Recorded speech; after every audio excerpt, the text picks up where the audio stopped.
It's MVP, the Mo Vaughn podcast, powered by Vaughn Sports Academy and Perfect Game, and the cavalcade of amazing, unbelievable guests. Just keep on rolling through. Like I said, Greg's the true MVP here. I'm sorry, Mo, but Greg's been putting on for us. We got another great one here with us. Jimmy Rollins joined the show. Jimmy, how you feeling, man? Oh, man, I'm good. I'm enjoying this California sunshine, although, we've been getting rained on a lot, but today we about getting back up to 70, which is perfect. Nice, man. Hey, man. Hey, Will, this guy, we were talking a little bit earlier. This dude is accomplished.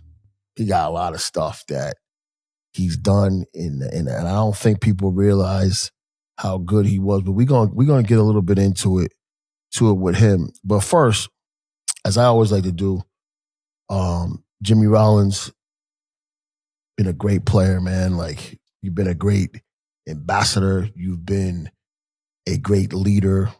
You've led in a very, very tough environment. You're a World Series champion. But it started, listen, we all got strong mothers. That's where it always comes from. Tell me, man, your mom played fast pitch softball. Tell me a little bit about that, bro. So, yes, so it started church league. It wasn't fast pitch in the beginning. And then the league evolved and they started getting a fast pitch. But yeah, my first memory was being on my dad's shoulders, watching my mom play softball.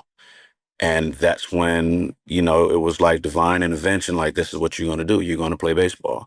I didn't know anything about the sport other than watch my mom play. My reward was after their games or practice, I go shag the balls and I'll probably get, 5 or 6 swings. It felt like 100, and that was my reward. And I just loved everything about it. Running around, picking up the balls, and you see the little white flowers that grow up, and you're picking those at the same time. They're like, boy, bring the ball in. And I'm just enjoying being in the grass, the smell of it. And then watching her play, it was just the movement of the game. There was a rhythm. There was a lot happening when nothing was happening. And what was happening was up here, imagining plays. What's next? Setting up the batter, setting up the pitcher, shifting, all those things that as I got older, I started paying attention to. And that was the beauty of the game for it. My mom and dad both worked. So my dad was the one doing all the training. And my dad did not like baseball at all. I mean, he liked it as a game, but not as a player. Growing up in Oakland, he grew up with Ricky and Ricky's best friend, Fred. So he was around it, played baseball a little bit. The word is he took a ground ball off his shin playing second base. That moved him to the outfield, and then that moved him off the field. So that was his baseball experience. But yeah, it started with my mom, just watching her play softball. And it was just like, this is what I want to do the rest of my life. Something funny, Mo and Jimmy, is that story you just told. I don't want to say it's gone, but from when we were kids and you used to just see kids playing pickup baseball, kids just hanging out in the park in the grass versus how it is now. And I do think there's a little bit of a shift for this younger generation going back that way, the touching grass, getting outside and some of that stuff. But I do think we lost that for a little while, right? And I think that's maybe where some of the popular in baseball might have waned with a certain age group, is because they weren't out there doing it like that. They didn't grow up picking the flowers in the outfield and hanging out with their parents. I remember going to my stepdad's softball games when I was a kid. That was part of my love for baseball, just being around the fields. 100%. And I think, I know a lot of it has to do with the gaming, the phones, iPads, everything that's become involved. Because when we grew up, you couldn't be in the house all day. It's like, what you doing? Like, it's sunny outside. Not in the house all day. They used to tell us go outside, don't come in and drink out of the water hose. That's what it was. We didn't come inside at all. My mom was like, don't even come in here. The water hose is out there. Drink out of that. See you when the lights come on. Straight up. I mean, and that's what I think has changed. They have so many tools at the tip of their fingers, where our tools were going to meet somebody, getting up with your crew, going to play against another crew at the park. We trying to find out who's the best. Now we going to get on the game sets, put our headsets on and talk trash, all through the game sets. And I don't even know who I'm talking to. You know what I'm saying? And that's what I think is different. But it is, and there are other things, but I think it starts there. And I have a buddy out here, Alex, man, I can't think of his last name right now, but he's starting a league where it's basically going back to grassroots. The league is called Fuego, and it's, we have the travel ball, right? And that begins at a higher level generally, but it started kicking down further and further and further that you're 9 and 10, you got to play for my winter team, you got to play for my fall team in order for you to play for my summer team. And he's like, what happened to the parents, the neighborhoods, and we're just having our own league and we're just playing against each other for the love of the game and not trying to compete, for the next scholarship, and thinking at 11 years old, and we know ain't nobody going pro at 11. And then you're not going pro at 17. You're not Exactly. going pro at 18. And we fighting over this. It was crazy. So to get back to that, I think that's what's needed is those leagues to come back. It's not easy because you got to play, you got to pay to play ball that goes on. But if you get back to just sign up your kid, and we see Little League World Series, but sign up your kid, let's play. And then you have the regular traditional All-Stars, Babe Ruth, Little League, and whatever other leagues that are going on. Tell me, man, I didn't know this guy. Tell me, Jimmy, you got a photographic memory. Tell me a little bit about that because we know that that's what's needed when you're going through a whole season facing different pitchers. If you can really click back and blink back to certain things and recognize who's pitching, what they're doing, that's the advantage. Tell me about this photographic memory, this smart. We got a lot of smart guys on it, but this guy's got a photographic memory right now. You know what? I'm a visual person. And I believe a lot in visualizing things. And as my career went on, I see it before it happens. And for me, it started on defense.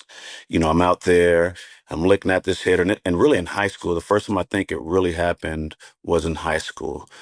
Basketball season just ended. I'm way back on hitting, but my defense was always there. I could go and take ground balls all day. You didn't always have a chance to hit, but I would go and take ground balls all day. I'm like, I'll worry about the hitting later. That'll catch up. Right. But what I would do is as we're my dad hitting ground balls to me, tell him hit it to my left, hit it to my right, which had been my routine my whole career. As the games would come up, I was like, ooh, I remember that play that I wanted to make. And I made it when my dad hit it to me. I want to see if I could do it in the game. So in my mind, I'm imagining like in between pitches in high school, going 2 steps to my right, backhand, throw, okay, reset. And it was like the play would happen, boom. And it was like, oh, You saw it already. did I manifest that? So then you take a snapshot of what happened. How did I make that play? Then it's a feel. After you see it and visualize it, you feel. With that, everything I became was, obviously as you get in the big leagues, you're looking at footage, you're looking at film, and sometimes you don't remember until you actually see it. And then the moment you see it, it's forever. You have it forever. You know what happened, when it happened, what the situation was. And if you're paying attention to the details, you can relive those moments over and over and over again. And it's amazing how many times they'll happen over and over and over again. Jimmy, How you got. granular? Sorry, go ahead, Mo. No, I just wanted to just make sure that we I said this thing because I want everybody to understand how talented this group, this family member. Antoine, minor league, your brother with the Rangers. Your Yep. sister, Yep. University of San Francisco basketball starter. Yep. And Mm-hmm. I didn't even know current, Tony Tarasco is your family member. You make sure you tell him I said what's up if you speak up. Baby Jack, yeah. Look at all, Antoine, Shay, Tony, like look at this family, like very, very talented. Talk a little bit more about that. Now the younger cousin was actually, I think he's getting back into it. Osiris Johnson. He was a second rounder, I believe, with the Marlins. I think he was when Mike Hill and Jeter was over there. He was like their second or the first position player that they took under that new regime.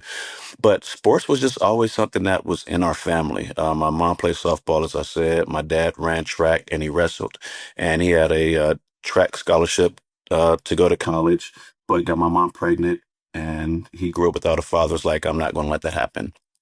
So he stayed home and made sure that he was around for us and make sure we had everything we needed and a father, but also just a chance to succeed in life.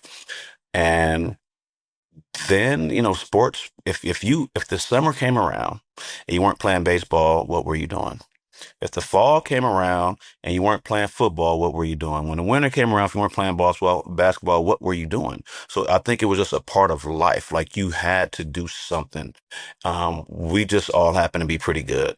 And it wasn't talent alone. We went out there. My father was a power lifter in the meantime, and he set the California deadlift record, like 715 pounds, and he weighed 198. And that's before, the Ooh. drugs came in. That he was doing a natural. Then, and everybody started juicing. This is a different ball game. So it was just something that I got from my dad, or we got from my father, that we didn't work during the working hours. We worked when people were asleep. We worked when people were awake. So when we got to the field, it was like, oh, it's so natural. Yeah, okay. Okay, it's natural, but you didn't see all the work that made it look this natural. And that's what I've always loved about it. So yes, we definitely come from a talented family, but we put in the work for sure. No one falls out of bed that special. I mean, you can have a skill set, but Mo, you have to go out there. You got to put in the work and the hours to find out who the heck you are.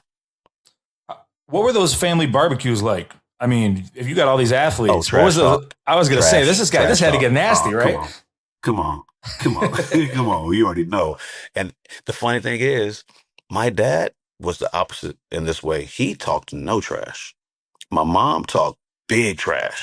So I got the work ethic, from my dad. I'm gonna put in work, but I'm gonna talk all the trash I want because I know what I'm bringing. On top of that, it's psychological warfare. If you can't handle it, now you're not worried about what you need to do to win. You just focus on beating me. Now I have the advantage because I'm taking you outside of what you probably do best because you're so furious and mad about what I'm saying. You're trying to shut me up. And I'm like, if you shut me up, I'm gonna shake your hand. If you don't shut me up, I'm gonna shake your hand, but I'm gonna be talking trash. Until you go back to the back of the line. But when you get beat, like I said, hey, great job. But I'm next in line and we're gonna do this all over again. You have to shut me up every time we play.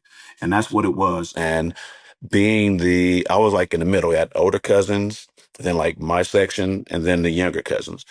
Now, when it came to everything baseball, they couldn't see me. Basketball, as long as they didn't bag me down, I was good. Football, I played quarterback, so it was just like, look, I'm throwing the ball. Y'all ain't touch me. I'm a shake. I had the running back shake skills, playing pickle all the days growing up, which is something kids don't do anymore, playing pickle. But yeah, it was big trash talk. Who's the fastest? Take your shoes off. You cheated. Just how it was back then. So yeah, the family get-togethers. Trust me, it was kids out all day. It was some fights. That's just natural. It's gonna happen. But it was big trash talk. Yo, hey, Will, you know what else this guy could do? And he's a little bit of a musician here. Will, I told you Oh, snap. I used to play the drums, man. I could have. Did you? Yeah, I was 9-piece pearl drum set. That was me through high school. Then I made that choice in college and I put it all down. I wish I never did. But tell me about this trumpet, man. What's going on with this trumpet? Yeah, We need a well, bass. We need a bass player. We need rhythm I guitar. got tambourine. I stuff. got tambourine for you. I got you all day. hey, I feel, we could always use a little tambourine in the background, so I probably got a bassist. My homeboy, I think it was Alexis, used to play the bass. But yeah, how I got to the trumpet, I didn't want to play the trumpet. I think I started out wanting to play the drums, right? The percussions, they were already gone. I got into like jazz band late. I was like, I'll do it, but it was already taken up. And then, Bill Clinton was the president at the time. I'm like, shit, well, I want to play the sax section all gone. They're like, we do have something in the horns. You want to play the trumpet? I'm like, don't nobody want to play the trumpet. There's nothing sexy about the trumpet. You know what I'm saying? And then I learned about Miles Davis and Satchmo. And I'm like, oh, the trumpet's pretty dope. So from the 6th grade through the 10th grade, I was playing, I was in band and in jazz band, performing pieces, etc. And what happened in the 10th grade, well, after my 10th grade year, I quit. But during the 10th grade, we started having performances that were falling on the same weekends I had baseball. And in my mind, I said, I'm going to get a baseball scholarship or get drafted. And there are kids in this class that actually will need a band scholarship and my teacher always wanted me to challenge First Trumpet. First Trumpet was a homegirl of mine. I'm like, once again, I'm playing baseball. I'm doing this because I love music. I'm not doing this to try to go on further in it that way.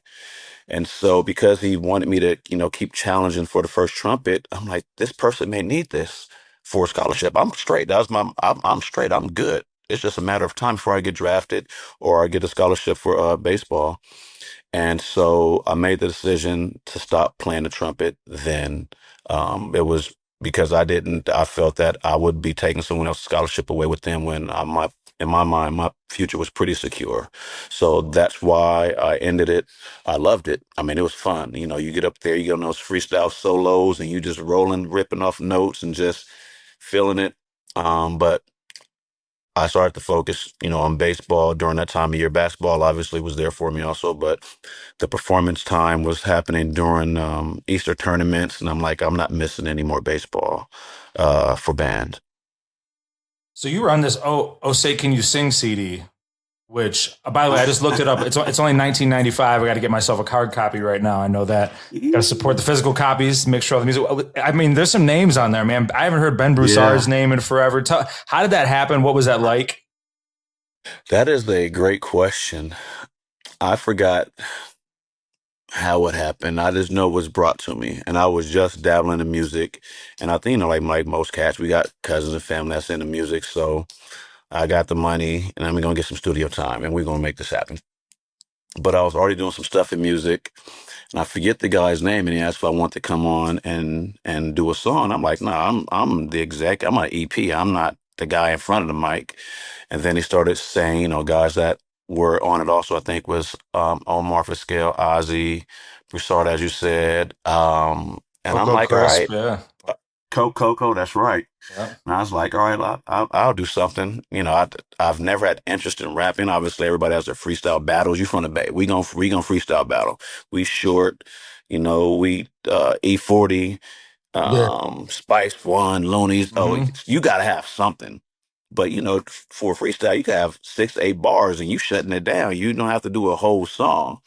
So I got on it, had some fun with it, had my cousin in there. It was funny because usually I'm the one, giving little tips as I'm hearing the music, and now I'm the one in front of the mic. And it was a little different when someone's telling you how to bring something in and you feel like you're doing it, but they can tell you what they're actually hearing. What they're hearing versus what you think you're doing might not always relate. So, but it was fun. I forgot all about that. Wow. Oh, say, can you sing? Yeah, that was a good little time. Just real quick, do you versus Coco Crisp, straight up cipher battle. Who's winning? 16 bars. That's all you each get. Who wins? Oh shoot! I mean, I'm not gonna bow down, but Coco was nice though. Coco was nice. Coco was nice. No doubt about it. Coco was nice. But you know what? I got a story, and I think I've told Mo, and I'm gonna tell it again because I'm sure he doesn't remember. This was, I think I was 11 years old. I was in Bellevue, Washington, and I went to the mall and I went to a card shop. And I'm from Oakland. I don't even know why I liked Mo Vaughn so much. Other than he was just a bad man. I'm like, whew, he was young. This was 91 or 2 or so. I'm like, that boy cold. Went to the card shop. Never even had interest in buying a card. I would get him out the card packs, get my favorite guy, put it to the side, everything else going to the bike spokes and they make a noise. And I went there, first time at a car shop, and I asked the guy if they had a Mo Vaughn card. He was like, we do. Forget how much it was. I'm like, I want to buy that card. That was the first card I ever purchased. Fast forward a year later, Boston's over in Oakland Coliseum. Mo's just out hanging around in the left field corner. I don't even know why he's in the left field corner. He was just hanging out. And a ball came down, Mo, he just moseying on over, just chilling. That was big Mo. He the man. I'm like, Mo. And I've look, Ricky's my favorite player. I've never even asked for a ball. I never cared. And as much as I love Ricky, for some reason, I'm like, I just love this Mo Vaughn. He don't even play for the A's. He played for Boston, which I really could care less about, but I like him. I'm like, Mo, let me get a ball. And he turns around and he looks at me and he fakes like he's going to throw it off. And he kind of laughed at me and throws it up. My hands start to extend. Of course, some adults comes and knock me out the way, ball back on the field. Mo picks it up, looks at me, throws it back in. But then I'm like, I'm not even mad. I got his card. I asked for a ball. He threw me the ball. This butthole come and knocked it down. I'm like, and that's why I like this dude. I didn't even know. I'm like, but this is why I like this dude. And ever since then, it's like Mo's my guy. Like he doesn't know it, but he's been my guy for a long time. I appreciate that because you all the way on the West Coast and I'm all the way on the East Coast Right. It and to makes be able no to make, sense. But I'm like, and make that I like impact this Mo Vaughn. is awesome, man. And I thank you because I've been a fan of yours for such a long time and just happy about all your success. And to start that I off, man, appreciate it, brother. let's start talking, your credentials, man, because you got a lot of credentials and there's a lot of things that Will and I want to ask you just about, not even just about all the players and the winning and all the things. So, Will, this guy's got a 16-year major league career. All right, we're hitting 264, 2,455 hits, 231 HRs, 936 RBIs, stolen bases 470, three-time All-Star 01, 02, 05, World Series champ 2008, four-time Golden Glove 07, 09, 2012. He played in the WBC 2009, made the All-World squad, National League MVP 2007, Silver Slugger Award 2007, Roberto Clemente Award, which if anybody knows in baseball fans out there, that's true. This is all about philanthropy and giving back and being a good human and all the success that Jimmy Rollins has had in his career. The fact that he wins this award of going out and extending a hand to help other people is tremendous. Stolen base leader 2001, Phillies Hall of Fame, career leader in many, many categories of the Phillies. At bats, hits, doubles. Probably maybe the number one power and speed guy in the league ever. Second in games played, second in stolen bases, third in runs scored. Phillies Hall of Fame. Well, what do you think? This guy's got some Hall of Fame credentials. I mean, what are we talking about here? Crazy to me. What's the Crazy to problem? me. What's the problem? This guy is awesome. That's a great question, man. That is a great question, and yeah. I will say this. I will say this. Um, this year, watching Drew and Carlos go in, dope. We were in La Romana when Drew was announced. I was actually playing golf with him that day, and we were talking about it. And he gave me his thoughts, his opinions on it, and rightfully so. He deserved to be in there. You went and watched that man play and playing against him, and you didn't want to hit the ball his way. It's like, No, you please hit it over the get on the fence. ground or get over the Yeah, wall. Like that. exactly. That was your only option. Get on the ground and get over the wall. Because if it was in the air 3.5 seconds, he was catching it. He was catching it. And it's like, as a player, when you have to think, I don't want to hit a ball in someone's direction, they've changed the game. They've changed that at bat. They changed the bat for every opponent that they're playing against, and the pitchers know it. That right there qualifies as one with the home runs, with the World Series, the youngest played home run World Series, whatever it was when he did it, like 18 and a half or something when he was doing that. Crazy. Center field is a position that has very few Hall of Famers, right? He fits the category. What do you want from your center fielder? The ball goes up, it's an out. He made it out. He was climbing walls, he was diving, hit in the middle of the lineup and hit for power. It's everything you want. So to be there and watch him and for us to celebrate with him, it was dope, and also get his thoughts on it. Um, for me, I don't know what else. I mean, they talk about certain things, war being one of them, which is okay. It's a great place to start. But the trade-off is, as Tom Ferducci says, when I'm hitting for extra base hits, I'm trading one base for two. I'm taking that, chance. I'm on base. I'm stealing bases. So when I'm on, I like to think Yeah, I felt like it's a I was a double. run. It's a I, double. I, I was a run, and the time was different. I was in a where yes, they want guys to get on base, right? But I wasn't a guy that they were pitching around. I wasn't a guy that they were walking. Um, I took advantage of that. I took advantage of that with the leadoff home runs, being able to use the power in part of the game, but also that was kind of something that was held against me. Or in today's game, they want you swinging for the fence. They want you to get your A swing off. There are times, I go from leading off to batting second to batting eighth as a punishment for hitting the ball in the air. So I had to battle different things. But I will say the guys on MLB Network, Bob, um, Harold, Tom, Vasgersian, BK, they had my back where they said, we have to really look at, who he was and what he was. And I definitely accomplished some very unique things at shortstop. When you Which is put the the most, things together, which is the say that, yeah. captain of the defense. That guy playing, hmm and this, so my son's a shortstop. Can you get over here and give me an evaluation? And when you get, he's only 13U. He's athletic. Oh, for sure. All the things that I can't do, couldn't do, he can do. So I'm gonna need you. Right. I'm gonna need you soon.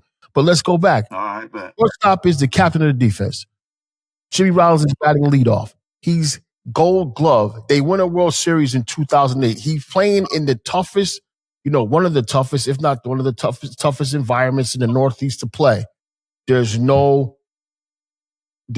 to talk about. He's a Hall of Famer, and he needs to get into where the greats are because he's one of them. Period. Ain't nothing else to say. There's nothing else to say. What do you think? Hey, look, ain't nothing else to say. Hey, if Mo said nothing else to say, I'm not gonna say nothing. That's like Debo. Nope, I ain't got nothing to say. But I agree. It's when I heard the criteria, it was the first time I ever really watched the show. When you look, you get the numbers, if you're going to be closer in or not. But the fact that we were there with Drew is the first time I watched a show, about the criteria. And as I'm listening, I'm like, what don't I fit? That was my question, just to myself, like, what don't I fit? What don't I fit? And the first time I had any emotion about it was really this year. It's like, okay, I know the numbers were down, but okay, I should probably have a nice little jump. And I did. I went from I don't know, 15 to 25, whatever it ended up being.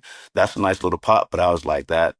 I don't think that really justifies my Who career, you not are. even close. And being in it or not doesn't mean you weren't a good player, but seeing the numbers where they were, I'm like, I don't, I just don't think, it justifies what I meant on the field and what I did.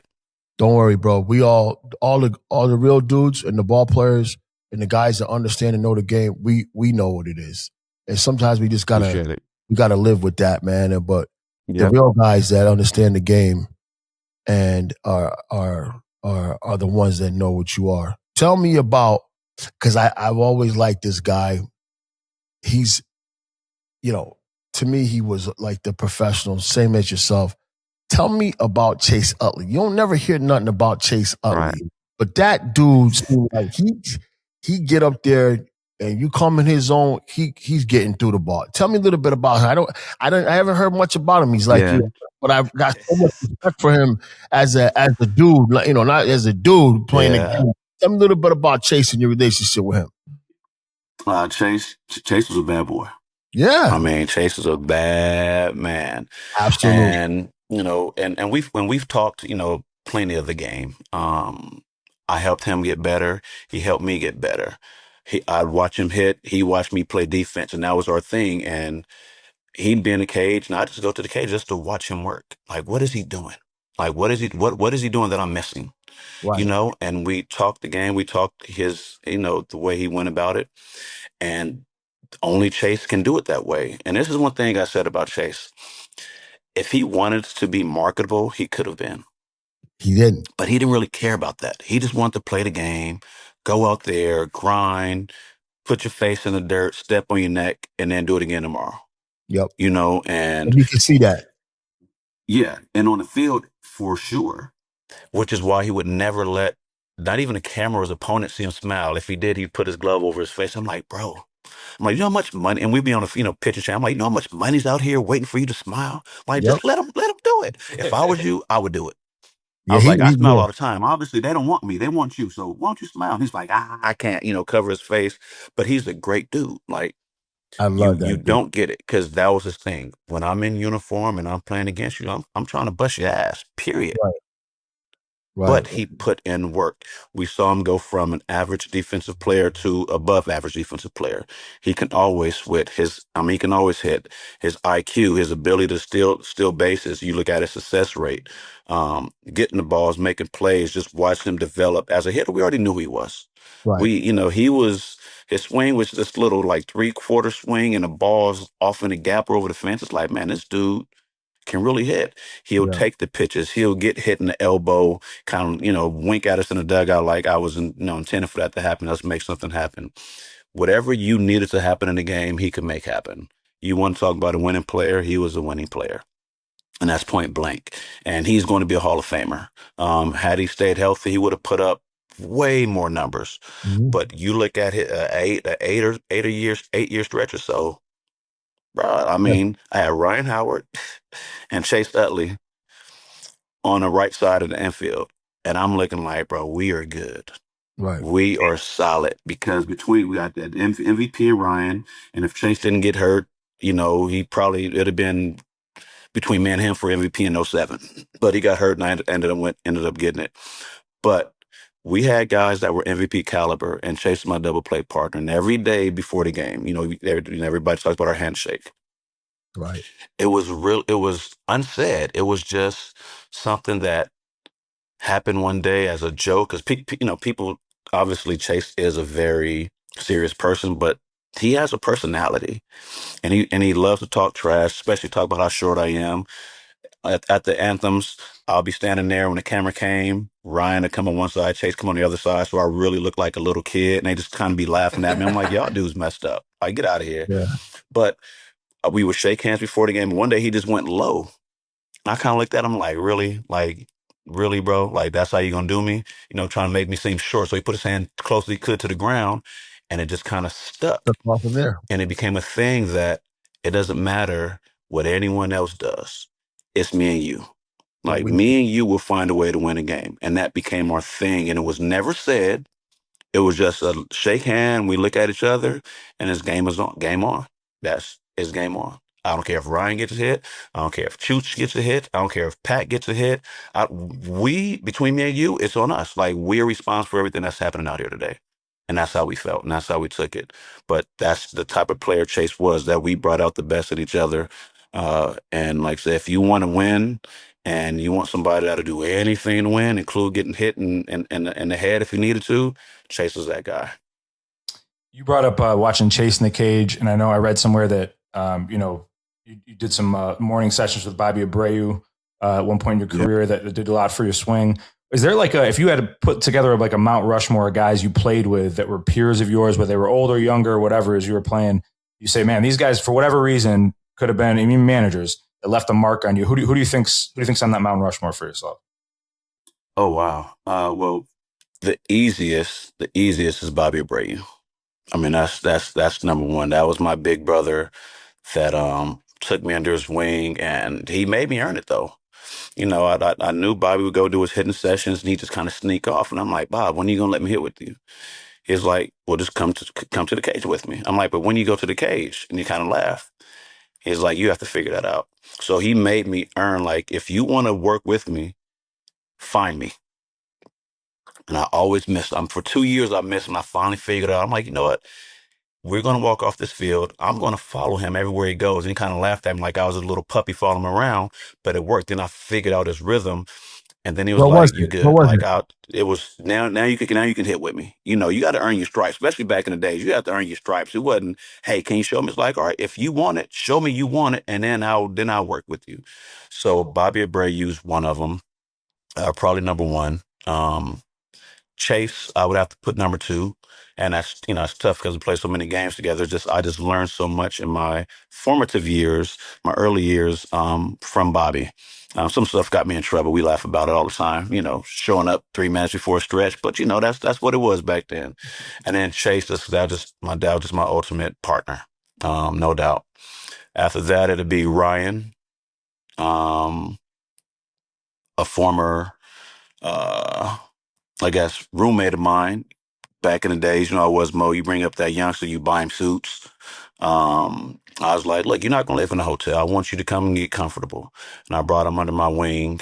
Let him stay at my house. And same thing with Shane, a young brother of mine to this day. And it's really me, Ryan, and Shane. We're like a little clique. Now we all have a clique, the big group, but between me, Ryan, and Shane, it's like it's just different. It's just a different brotherhood. Maybe because I brought them both to my house. They both live with me and went on to have flourishing careers. I don't take responsibility for it. I'm just glad I was there at that point to let them know you belong here. You don't belong in a hotel, and I'm going to bring you in until you figure it out. And then if I have to choose a fifth, I gotta have a fifth. So Bobby, Chase, Ryan, Shane, and then maybe my boy Pat Burrow. We Pat, came up I like together that. since That was cool. Pat the Bat. We were kids together in high school. Although we never played against each other, we played AAU ball together. And so I got to meet Pat, and then I get drafted in 96. He gets drafted in 98, and we come up all the way together, get to the big leagues in the same year. And in '07, when I said we're the team to beat, it didn't rub everybody the right way. Some people, felt pressure. Some people just didn't like that I said. And me and Pat, and we were in Pittsburgh. He invited me out to grab a drink and just pulled me aside and was like, "Hey, I just look, I fuck with you. But I'm just letting you know there's how some people are feeling." So we had a heart to heart, and I told him, look, whoever said it, you could tell them they could be with me or against me, but I'm going. He's like, I'm with you. Right. And so, having them moments that you can have somebody come up and tell you something, a hard conversation, and you get to be truthful and honest, and you don't lose respect for. I love them prior to that, but at that moment, I'm like, Pat, yeah, you a real one for that. Yeah. Let me say this: how important the shortstop is. The shortstop is, like I said, is the captain of the defense. Everybody on the field looks to this guy that he's going to make the play. He just knows what he's doing. That routine ground ball that you need to get that third out, he's gonna pick that. He's gonna do whatever he's got to do. He's gonna make that throw to first consistently. That double play ball that he needs, that's gonna come from second. He got spin, come across the bag, throw it. He got to flip that ball going to his left to the second baseman and get us out of an inning in a key situation. Larry Boa, who was my coach, and I'm not sure people understand, the fact that I was always listening, and it sometimes maybe I give off the impression that I wasn't, but I know Larry Boa used to talk about fielding in rhythm and getting that ball in the right position and getting the ball in and then getting the ball out and fielding in rhythm all the time. Whereas you're going to get the speedy guy by a half step in the same rhythm, you're going to get the slow guy by 4 steps. But if you field in rhythm, you're always going to be consistent. And you won 4 gold gloves with him, with his tool. Yep. Tell me about Larry Boa, because I know, listen, the dude was great, and I like all those guys in that era. But tell me a little bit about Larry Boa. Bo, he's a guy. We can talk about his personality first. He wears his heart on his sleeve. Absolutely. But he wants to do nothing more than win. Period. Point blank. That's it. No excuses. You mess up, own up to it and go out there and win tomorrow. So he was technically my second manager because I came up and Tito was still the manager of the Phillies at the time in 2000. So no one was my rookie season. I had Larry Boa. And being in the Phillies, I'd heard so much about Larry Bowa. Never met the man prior, but Larry Bowa is the greatest shortstop in Phillies history. Larry Bowa is the greatest shortstop in Phillies history. So in what was it? What he goes Arizona Fall League. I'm going out there. I got called up to the big leagues in 2000. Came back to say, Jim, we want you to go to Arizona Fall League. We're probably going to hire Larry Bowa as a manager, and if so, he wants to see you play. Bet. Tony Pena is my coach. We're playing for like Maryville Saguaros, I think it was. So TP is my coach. And this is about, I don't know, 10 games into it. It's like, hey, your new manager is going to come today, so I'm going to play you the whole game. He wants to see you get some at-bats. I was like, all right, bet. And he's like, but, go out there and play because this is your opportunity. And I'm thinking, I just got called up. They know what I could do, but cool, I do need to press my manager because just because I got called up doesn't mean I'm making the team. Came up, had great success for 2 weeks. You know what I'm saying? Doesn't mean I'm making the team. We come out there.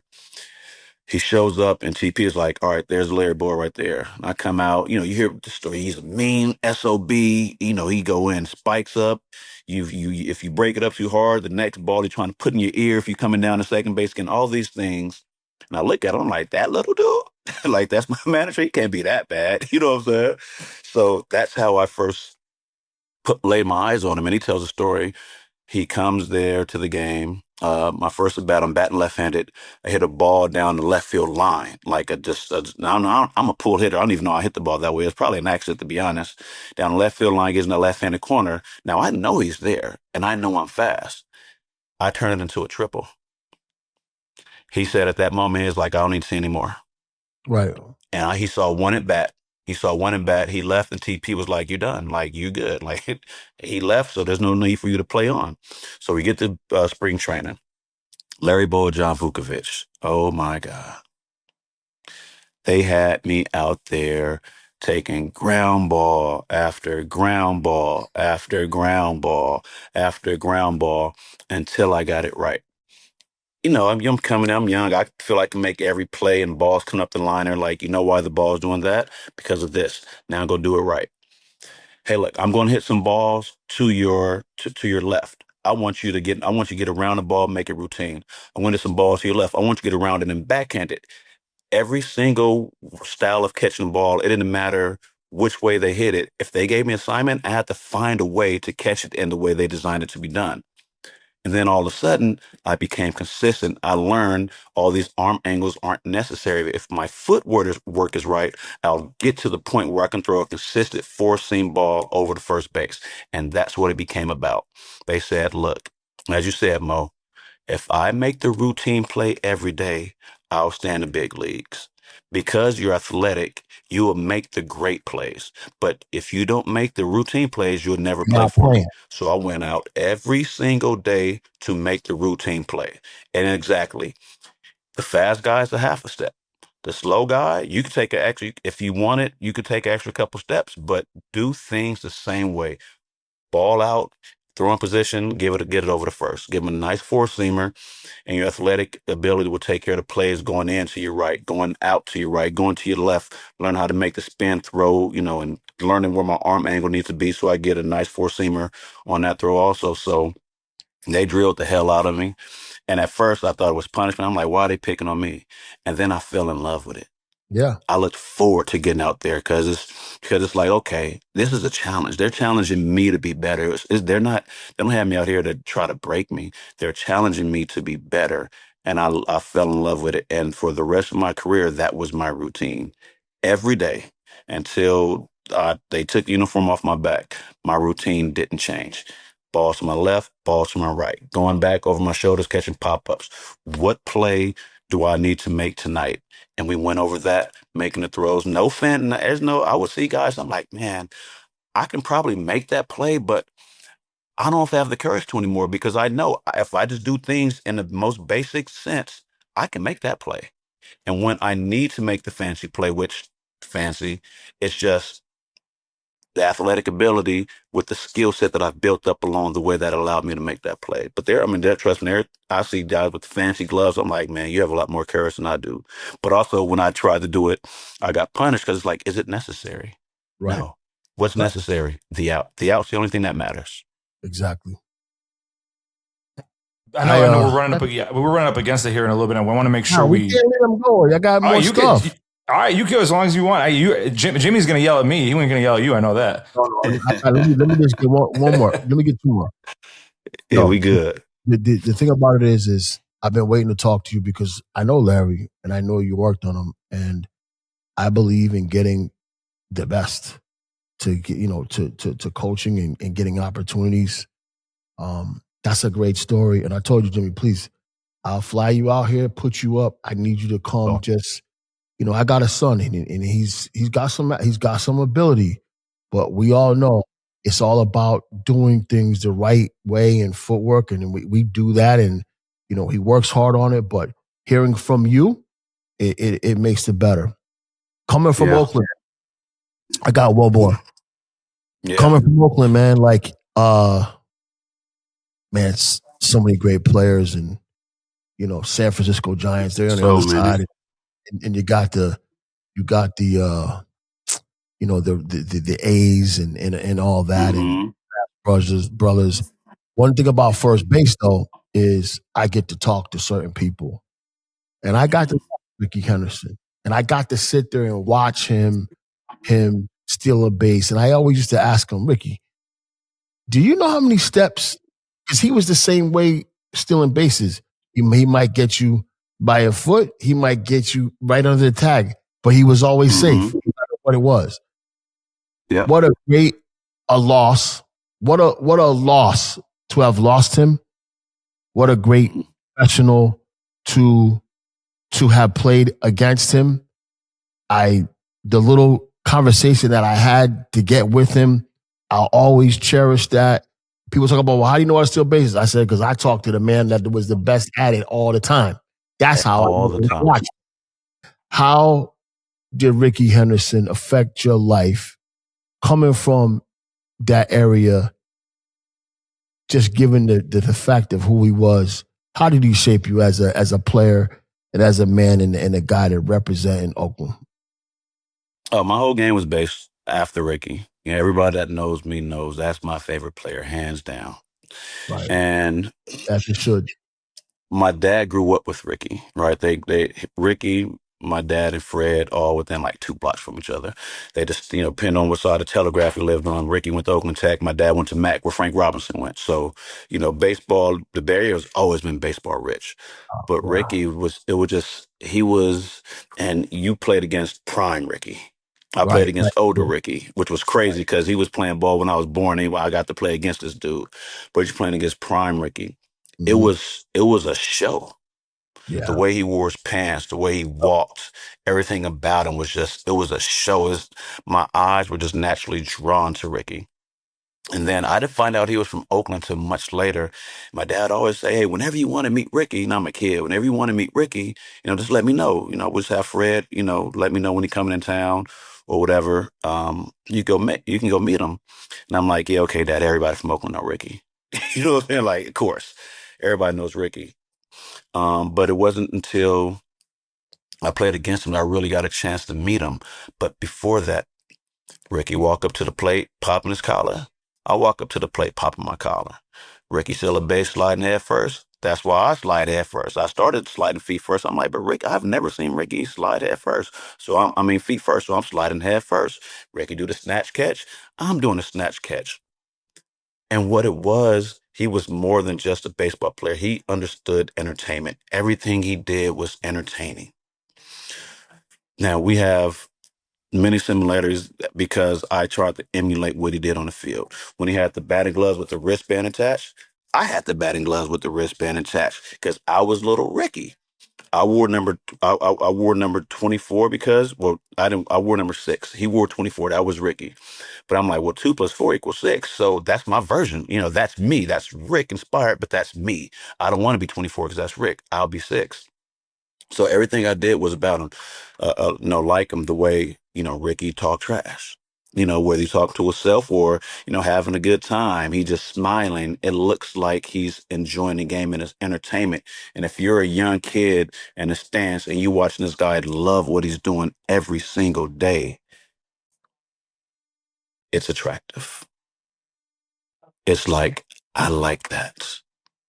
I want to build that into my game. It's something contagious about the way he moves on the field.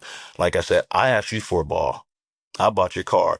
Ricky's and you know how much I talked about my affection for you. When I watched Ricky, I was just like, this is baseball's God right here. Look at his pants. I want to get legs like that. I want to show my stirrups just a little bit. I want Yep. to be cool. So I had everything I did when I played. I had a swag about it because Ricky had swag. Yep. And when Ricky got you, he let you know. And Mo, you be over there, you like Ricky about to go, and he's Yeah. gone. And he's the guy. You You know know what? what I'm saying? Ricky He was gone. saying, man, Mo, they throwing over too many times. I gotta go. Bang. See you later. And be out. And be out. Oh, And be out. yep. That's what he And hey, don't so oh, they I throwing had a over. lot of that mentality with me. Like, you hear stories like Ricky don't talk in the third person. Like, nah, he really did. And Yeah, so he did. although I never talked in third person, I would think of myself, because I'm thinking outside of myself.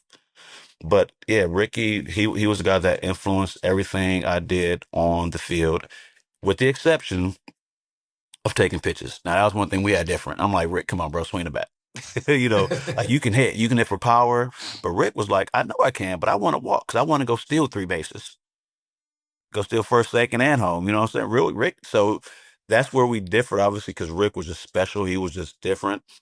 But man, everything about him and his game and his swag, and when you watched him, it was like watching a show. It wasn't just a baseball player; it was a full-on entertainer, and that's what I tried to bring to the game when I played. Let's full-on entertainment. When you see me, I'm smiling, I'm looking like I'm having a good time because I am.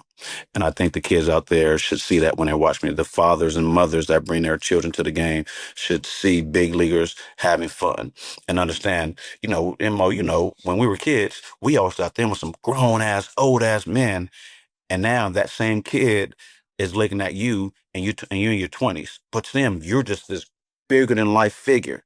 And so I never forgot that.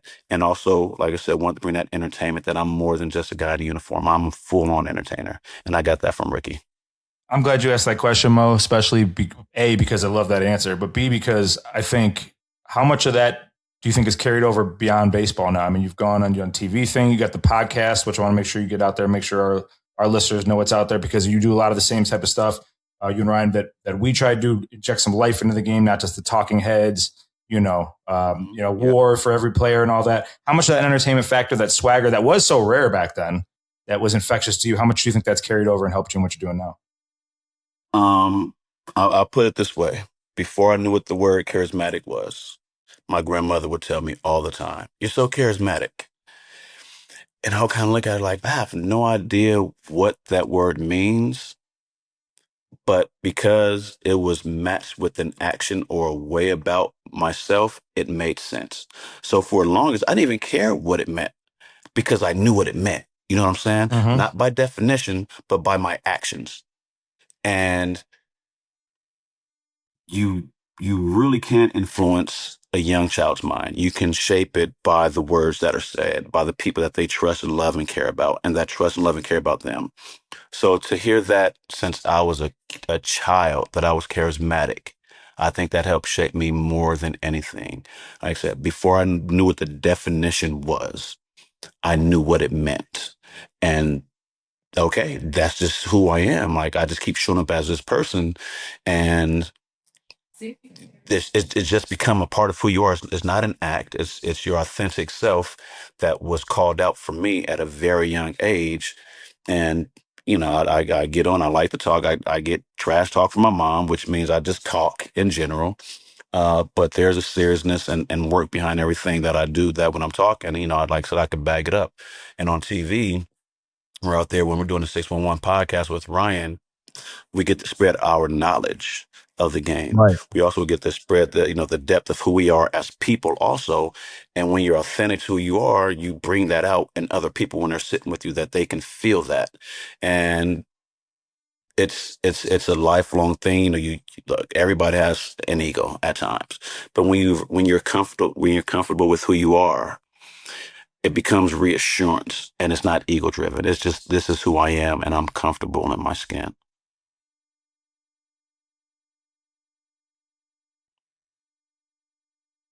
Well, bro, it's been great to have you on. What a great, you're every bit of the entertainer, player. Like I said, your credentials run far and deep. Will and I wish, and we're gonna be pushing for you for this HOF. And we thank you for coming on. And anytime you need us to do anything, we're here to help you, podcast, whatever it is. We're here to push you. You've been great with us, and we wish you the best. I appreciate it, Mo. Appreciate it, Will. It's been great. Glad I finally got a chance to chop it up with you, man. And I don't know what happened to that card I bought in '91. I'm gonna But bring just you know another one. you were always my first. Man, I appreciate you, bro. I'm coming to see you. I'm gonna bring my man. I'm gonna bring my little man out there to see you. I'll come and All see right, you. for sure, All for right. sure. And if you don't have my info, make I'm gonna sure you get get it. it from G. I'm gonna get it from Yeah, G, and I'm gonna and stay in touch. yeah, and when the season, I'm always traveling, so it's nothing to pop by and take a Okay. look or bring them out to where I am is nothing. Okay. All right, bro. Thank you. All right, for sure. Thanks, Jimmy, you're the guys. man. Thank you. You're the man, bro. Appreciate it, Yeah. Will. See ya. All right, Mo.